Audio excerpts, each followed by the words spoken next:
We're reading in Book 4, the Book of Birth and Quest, Canto 2, the growth of the flame. We've been reading about how Savitri is growing up in that wonderful ideal culture. And we were reading about the many different kinds of people around her and how they responded to her. Different kinds of responses. Some who just gave themselves, offered themselves, others who wanted to have them all for herself. So he told us that she is longing for something higher. She wants to find people around her who can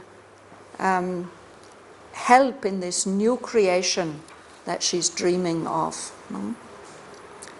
But with all these people who are around her, he says her greater self lived sole, unclaimed within. And it is more often in dumb nature that she could feel this serene oneness. And the earth's subhuman broods, the plants and animals, they are attracted to her. They are attracted to her force. And they answer to her with the simple heart. I think that's where we stopped. Page 366, line 270. So then he gives a contrast. He says, in man, a dim, disturbing somewhat lives. It knows, but turns away from divine light, preferring the dark ignorance of the fall. Among the many who came drawn to her, nowhere she found her partner of high tasks, the comrade of her soul, her other self, who was made with her like God and nature one. Some near approached, were touched, caught fire, then failed. Too great was her demand, too pure her force. Thus, lighting earth around her like a sun, yet in her inmost sky an orb aloof, a distance severed her from those most close. Puissant, apart her soul, as the gods live.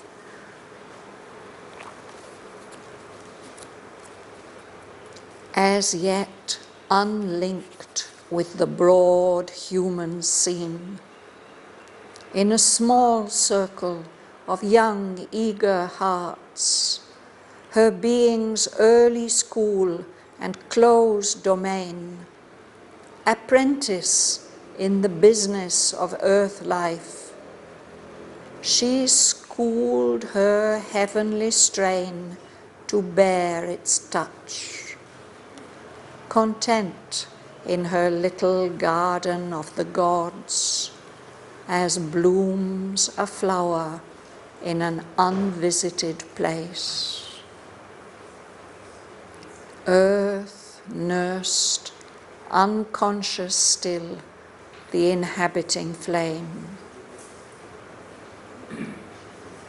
Yet something deeply stirred and dimly new. There was a movement and a passionate call, a rainbow dream, a hope of golden change. some secret wing of expectation beat. A growing sense of something new and rare and beautiful stole across the heart of time. Then a faint whisper of her touched the soil, breathed like a hidden need the soul divines. The eye of the great world discovered her, and wonder lifted up its bardic voice. A key to a light still kept in being's cave, the sun word of an ancient mystery's sense. Her name ran murmuring on the lips of men, exalted and sweet like an inspired verse struck from the epic lyre of rumor's winds, or sung like a chanted thought by the poet Fame. But like a sacred symbols was that cult, admired, unsought, intangible to the grasp. Her beauty and flaming strength were seen afar like lightning playing with the fallen day, a glory unapproachably divine. No equal heart came close to join her heart. No transient earthly love assailed her calm. No hero passion had the strength to seize. No eyes demanded her replying eyes. I'll stop there. So we go back to line 270. Which way are we reading? Don't know. You start, Dhanalakshmi. Yeah. In man, a dim disturbing somewhat lives. It knows but turns away from divine light, preferring the dark ignorance of the fall. He's contrasting human beings with Earth's subhuman broods, the world of nature. No? There's still some instinctive, spontaneous response to the divine in nature. And there she can feel the oneness. But in human beings, there's something dim, something disturbing. He doesn't say what it is, he just says it's a somewhat, a something. In man, a dim, disturbing somewhat lives. And that disturbing something knows, it recognizes the divine light, but turns away from it. It prefers the dark ignorance of the fall, of the fallen state. Well, Mother has commented on this also, what a strain it was for her sometimes to have to deal with human beings, because there's always this dim, disturbing somewhat, this complex thing there lurking somewhere in man. Whereas with flowers and trees and birds and animals, there was this spontaneous connection with the divine presence in them. Among the many who came drawn to her, nowhere she found her partner, Haita, the comrade of her soul, the other self, who was made with her like God and nature one. So this is something we find in the traditional legend also, no? We are told that there was something about Savitri that seemed to discourage possible suitors or keep them at a distance, no? So many people are attracted towards her, but she doesn't anywhere find one who will really be her partner, her equal partner in those high tasks that she knows are her mission. She doesn't find that comrade of her soul, her other self, the other self who is really herself. Just now, Mahalingam was asking me about the two in one. So one aspect of the two who are one is God and nature. So here he says, Savitri as the emanation of the Divine Mother. There must be somewhere on earth that comrade, that other self who was made one with her, that when she was born, that partner must have been born also, because they are one. So that partner hasn't appeared yet. You would read, Shiva? Some near approached, were touched, caught fire, then failed. Too great was her demand, too pure her force, thus lighting earth around her like a sun, yet in her inmost sky an orb aloof. A distance served her.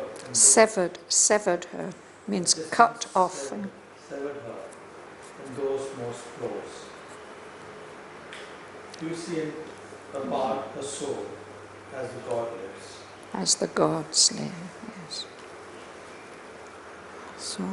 So some people approached near to her, they are touched by her flame, her light, they catch fire, but then they fail, they can't keep up, because she demands too much, this purity, this touch of ether and of fire. Sri Aurobindo says it's very difficult for human nature to respond to that. No? So she lives like a sun, lighting the earth around her, but in herself, in her own inmost sky, she's aloof, she's at a distance. The sun is an orb, a globe. No? So she is like that, a sun, but at a distance. She's casting her light. There's always this distance cutting her off. To sever means to cut, to separate, even from those who are most close. So her soul is apart, powerful. She's apart as the gods are apart. They also live in their own universe, their own world.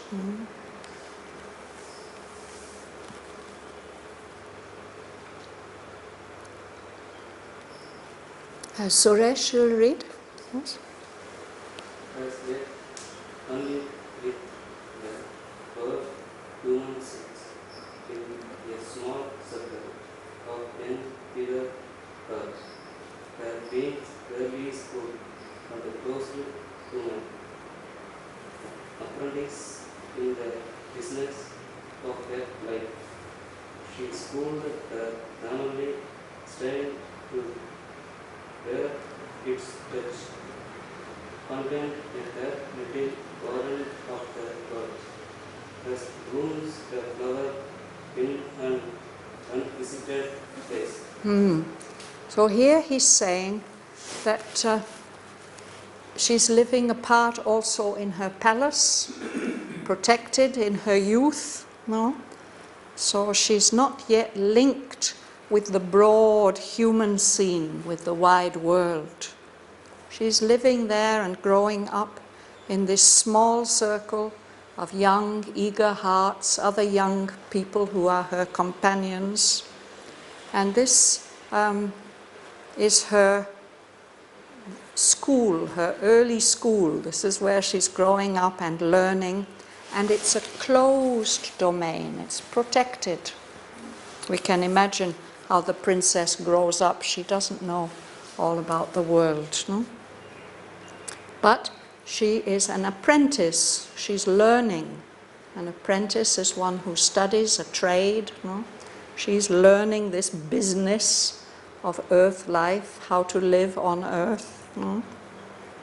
And to do that, she has to discipline herself. She has to discipline her divine part.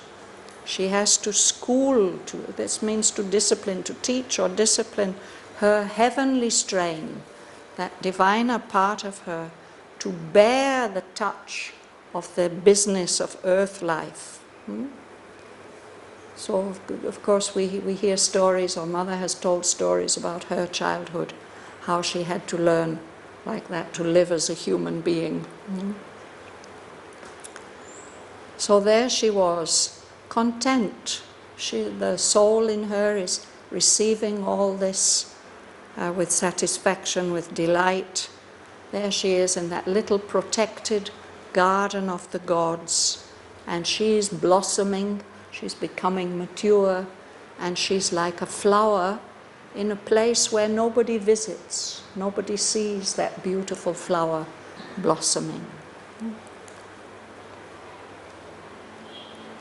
Joel.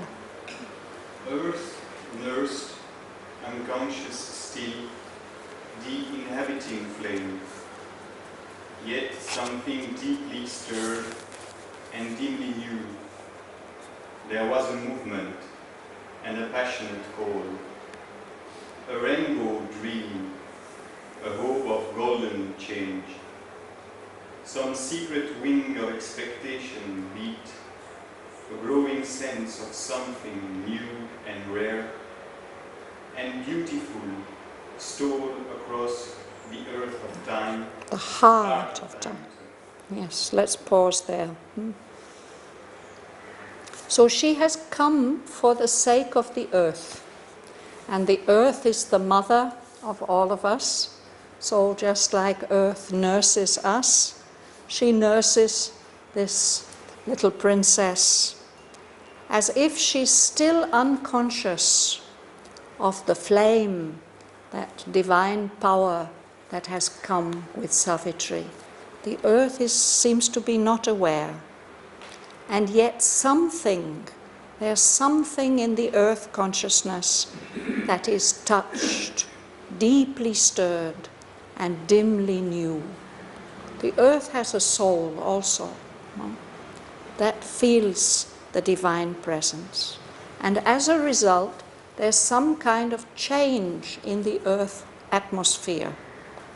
There was a movement, there's a passionate call, some kind of aspiration for something new and higher, a rainbow dream, a hope of golden change.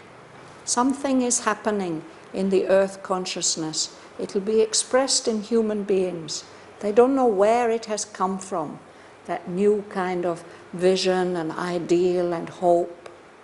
It's come because of the presence of Savitri. Nobody knows that she's there, but that response has come. Some secret wing of expectation, as if expectation is a bird that is learning to fly, no? It wants to take off. Yeah? And a growing sense, there's a growing sense in the earth consciousness of something new and rare, something unusual and unusually beautiful, stealing across the heart of time.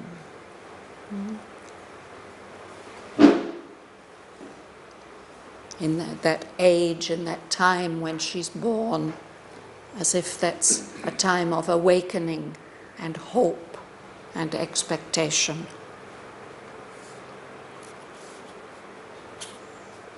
To steal, stealing in the sense of creeping in without anybody being able to notice that it's coming. Of course, it's connected with the word to steal, what a thief does.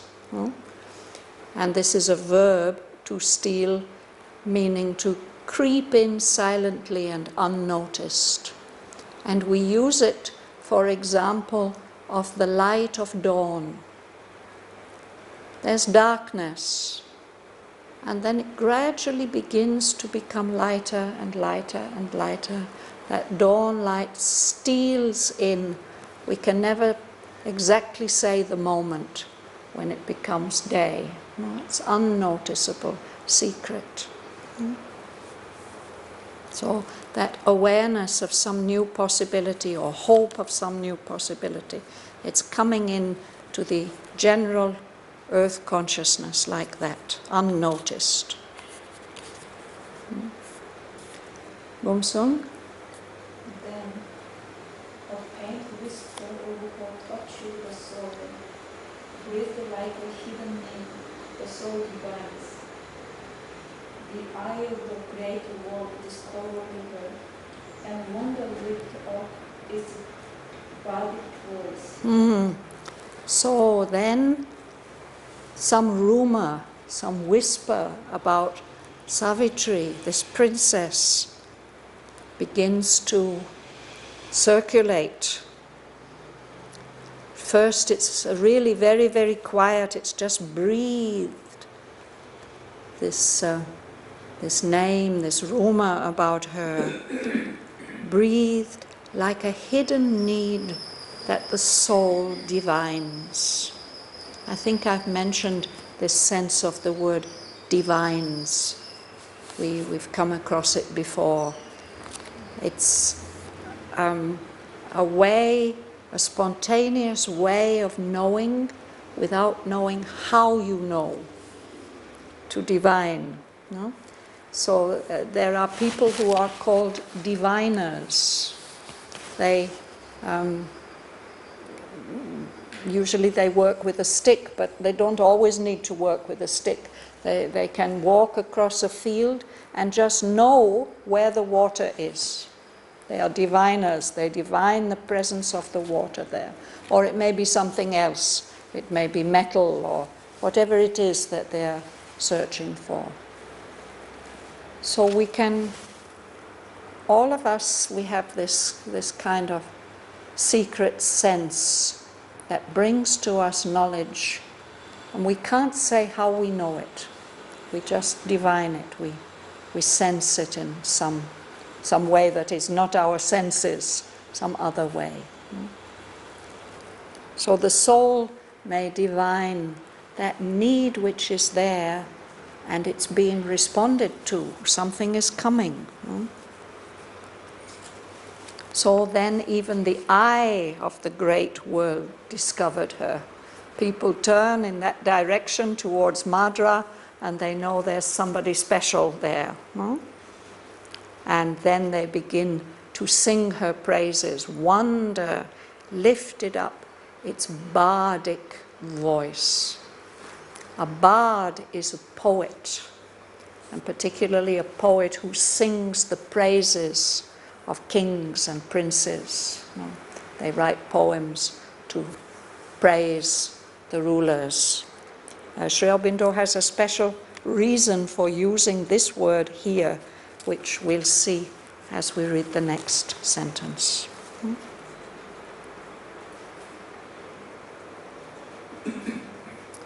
You like to read? Yes, please read. A key to a light still kept in Wheel's cave, the sun word of an ancient mystery's sense. Her name ran murmuring on the lips of men, exalted and sweet like an inspired verse, struck from the epic lyre of rumor's winds, or sung like a chanted thought by the poet Fame. Thank you. So this is her name. Her name ran murmuring on the lips of men. They started to say, Savitri, Savitri. You heard the name here and there. And what is her name? Sri Aurobindo says her name is a key to a light that is still kept in the cave of being. It's the sun word of an ancient mystery's sense.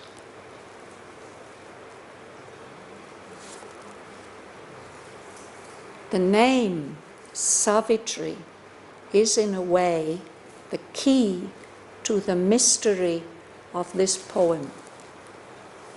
And not only of this poem, of all that Sri Aurobindo's expressing in this poem. He says it's an ancient mystery, a mystery in the sense of a secret knowledge, a knowledge that's understood only by a few people. And he's referring to the Vedic rishis.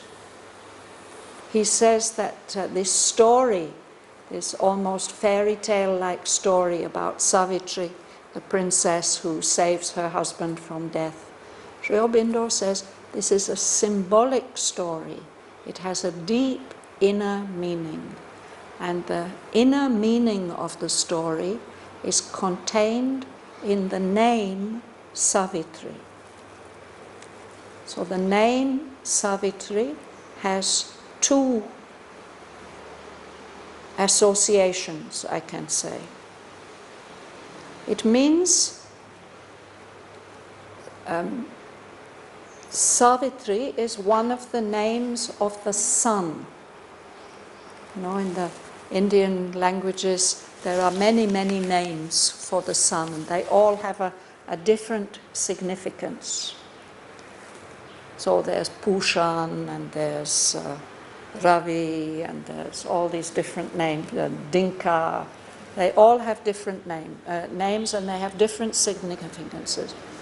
So Savitri is the sun before it rises above the horizon, the pre-dawn sun.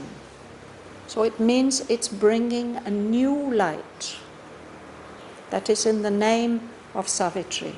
She's connected with the dawn, with the coming of new knowledge, new power, new light. But there's also a goddess Savitri. And in the legend of Satyavan and Savitri, King Asvapati, her father, he worships this goddess Savitri for 18 years. He's wanting to have children. He wants to have 100 sons. A king should have many sons. No? This has a symbolic meaning too. It means, this is King Asvapati, he was a great rishi, and he wanted there to be at least another 100 human beings who had his knowledge that could help humanity. That's the symbolic meaning of it. So, Asvapati worshipped the goddess Savitri, and she is the Shakti of Brahma, the creator. So she's the creatrix, she's the mother, she's the power which gives birth to everything in the universe. So in this poem, Sri Aurobindo has shown the Supreme Mother, the Transcendent Mother. And in answer to Asvapati's prayer, she agrees that she will send an emanation of herself to be born in human form to help human beings to progress. In answer to Asvapati's prayer, he wanted 100 sons, but he's told, no, Brahma has said you can have this one daughter, and don't complain, because this daughter will be worth 100 sons to you. So in the story, one of the boons that she gains from death is 100 sons for her father. That's one of the gifts. So Sri Aurobindo says this is all part of the secret psychological symbolism of the Vedas. The sun is the symbol of the divine existence, energy, power, delight. It's a fact that from the physical sun comes all our physical energy. No? everything we have. Nothing would exist here on earth if we weren't in just the right relationship with the sun. So that is the divine heat and light and energy.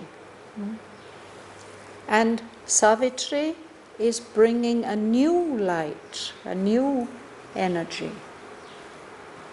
And that is going to take the whole earth evolution a step forward and conquer the darkness of ignorance, conquer the grip of death.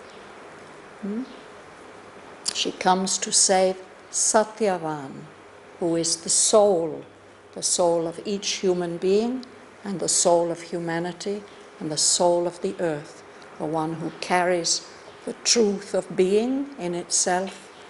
But here in the material universe, it's fallen into the grip of matter, the grip of ignorance, unconsciousness, and the need to die. She's come to change that law. So her name itself is the key to a light, a new light that's still in the dark cave of existence. That sun hasn't emerged yet. It hasn't risen. It's within the cave of the unmanifest, or the cave of the unconscious.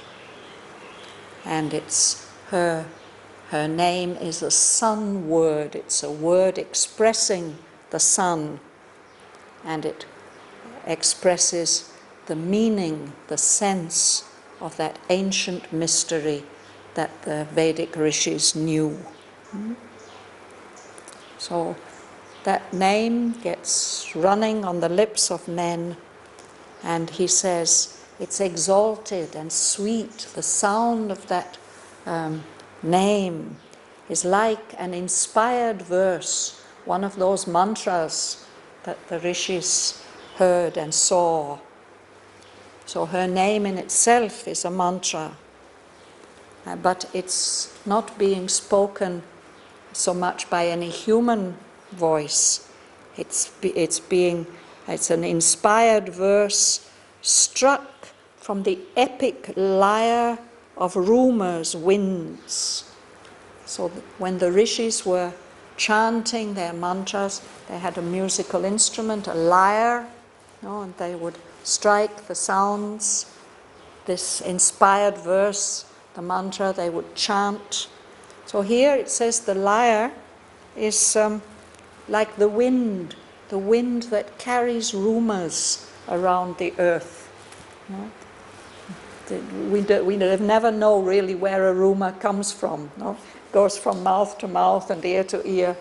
It's like that, like the wind. Or it's sung like a chanted thought, in the same way as the rishis would chant their great inspirations. But this is being chanted by the poet Fame.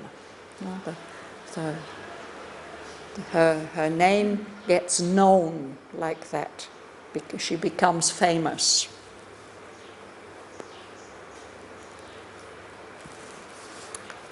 Yes, Mahalingam.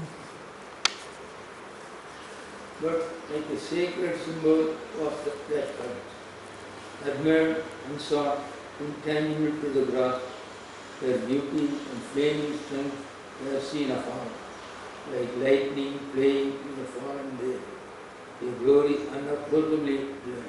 Yes. So that voice gets echoed, that name gets echoed everywhere, but that worship, that reverence that's given to the name, he says it's like the reverence that's given to a sacred symbol. It's admired, but nobody goes trying to gain that sacred symbol for themselves. If they tried, they wouldn't be able to grasp it. So her beauty and her strength are seen afar. People know about her and hear about her and see, but from a distance, in the same way that in the evening we can see the lightning on the horizon.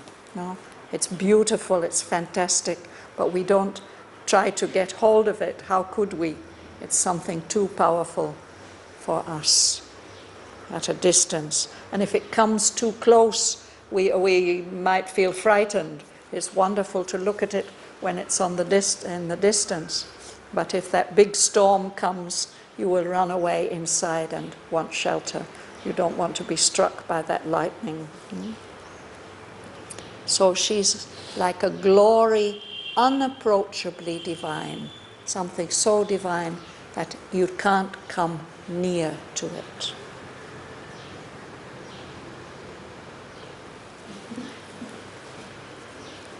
You like to read, Francesca? No equal heart can close to join their heart. No transient earthly love to say their calm. No hero passion have the strength to Seize. Sorry. No eyes demanded her replying eyes. So these are things that can happen as a beautiful young woman grows up, no? An equal heart can come close to claim her heart. She may fall in love with somebody, or somebody may fall in love with her. Or maybe, if she's not so fortunate, some transient earthly love may disturb the calm of her growing spirit. She may get passionately attracted to somebody or other. But this didn't happen. And nobody, no great powerful hero came and just took her for his own without asking whether she agreed or didn't agree. No, in those Vedic times, this also happened. The kings would just take the ones that they thought were the best. None of these things happened to her. And no eyes demanded her replying eyes. There's nobody who comes and they look at each other and then they know that this is the meeting. Tatiana. Power within her, old the imperfect flesh, the self-protecting genius in our clay, divine the goddess in the woman's shape, and drew back from a touch beyond its sky. The earth nature bound in sense life's narrow neck. Yes. So there's something about Savitri that makes ordinary human beings in physical bodies feel awe. Awe is respect, wonder, admiration, but some fear. So they feel some, be careful, don't approach too close. And Sri Aurobindo says, this is something in our clay, something in our physical bodies, which protects itself, a spirit, a genius. You could say the physical consciousness, there's something there in the consciousness that warns. It senses, this is this word divine again. It feels the goddess in the shape of this beautiful woman and draws back. It feels, oh, that's a touch that's beyond my kind, beyond my nature, my race, my species. This is another species, it's something different. When that species, when that nature is the earth nature, which is limited, bound in the life of the senses, this narrow mold which is familiar to our bodies. So there's some sense of awe, of warning. Keep a distance. And then he says something more about the earth, the ordinary human nature. Varadarajan. The hearts of men are amarasa, waiting, and Dharma spirits low and high to bring fire intimations from the deathless flame, who was for souls not born to make it come. So the ordinary hearts of men, they fall in love with other human beings, clay kin, people who have bodies like their own. Kin are your relatives and your family. And they can't bear these lonely, single, high spirits who are bringing something from the immortal planes, the deathless planes. They are bringing some flame with a message, fire intimations. An intimation is a message, no? It tells you something. Those high beings are too vast for souls who are not born to mate with heaven, who are still human beings. Bevil. Whoever is too great must lonely Live. The Lord he walks in mighty solitude. Vain is his labor to create his kind. His only comrade is his strength within. Yes, if you're a great being, it is like this. You have to live alone. Whoever is too great, people may admire you, but you will always be in this mighty solitude at a distance. You may be trying to bring everybody up to your own level, but that doesn't succeed. Aurobindo mentioned it, no? That we are here, we're trying to bring you up to our level. We can only bend down so far. You have to rise up to us. But usually it doesn't work. So his only comrade then, his only companion, is the divine strength within him. And sometimes it's better like that, no? That the great are strongest when they stand alone, Aurobindo says.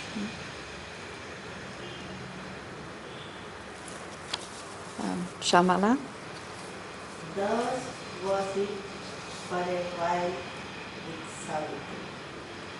All worshipped marvelingly, none dared to claim.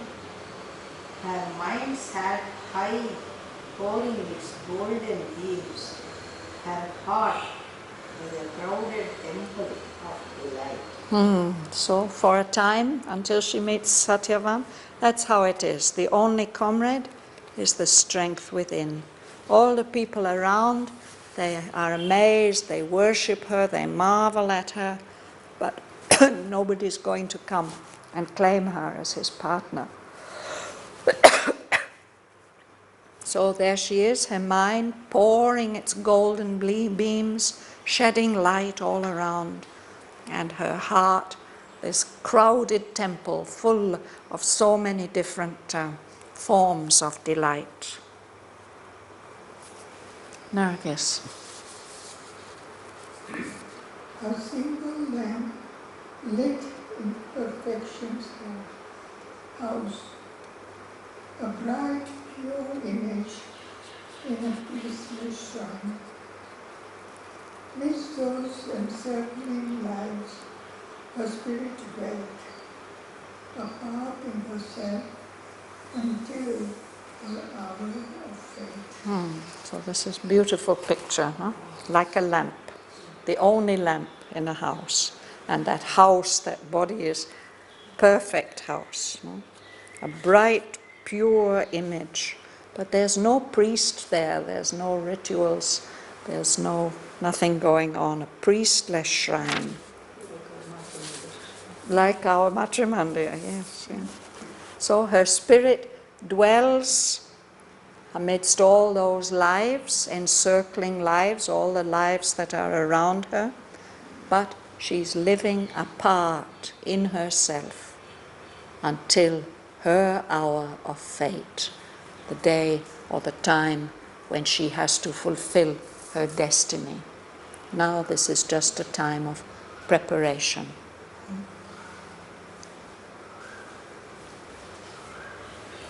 Anybody has anything they want to ask?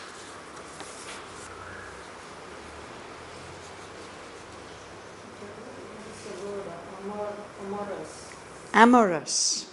Amor is love.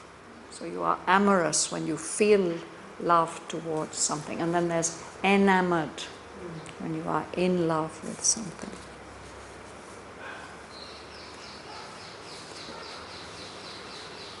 So let's go back to page 366, line 270, and we can read to the end together.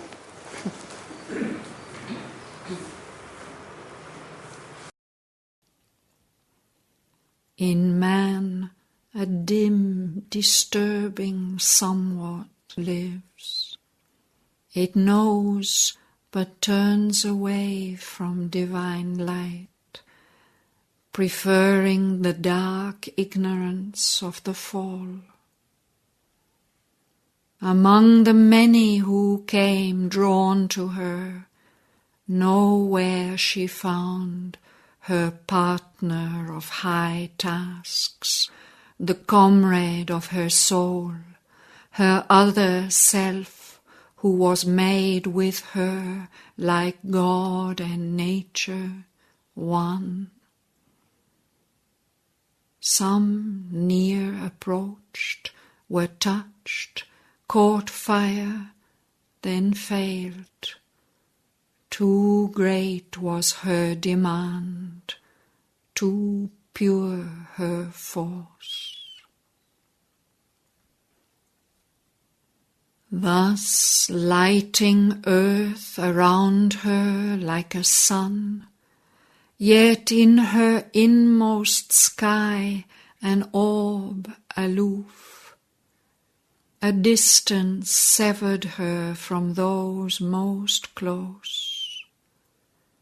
Puissant, apart her soul, as the gods live.